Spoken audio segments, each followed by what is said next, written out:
Hey guys, how you doing? Just wanted to talk a little bit about social studies,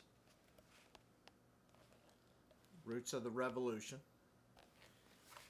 Basically, going back in time and thinking about where our country is at. Remember, we relied heavily on Great Britain, but at the time, Great Britain kind of they were a little greedy. They wanted to explore into other areas, except in Virginia.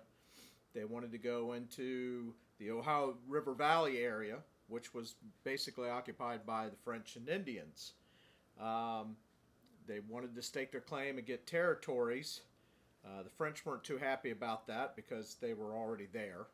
The Indians weren't happy about either one of them being there, but the Indians did want to work more with the French than the British, just because basically the French were there to trade. The British were there to stake their claim. So they knew that either way that people from Europe were going to be taking over their territory. So most of them sided with the French, which started the French and Indian War. Um, it is the French and Indian War, though it's France going against England. At the beginning of the war, France was pretty much in the lead of everything, but things changed and there was a battle at Quebec in Canada, and that pretty much ended the war.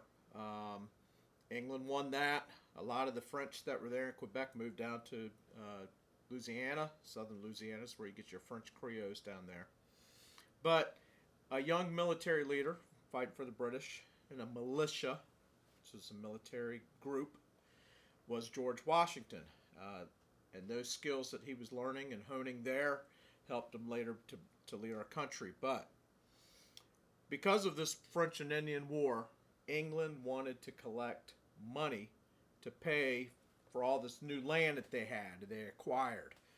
It was expensive for them to keep going. So what happened is they had to get that money from somewhere. So how did they get it? They taxed the British citizens, but they also taxed the colonists, and they taxed them a lot.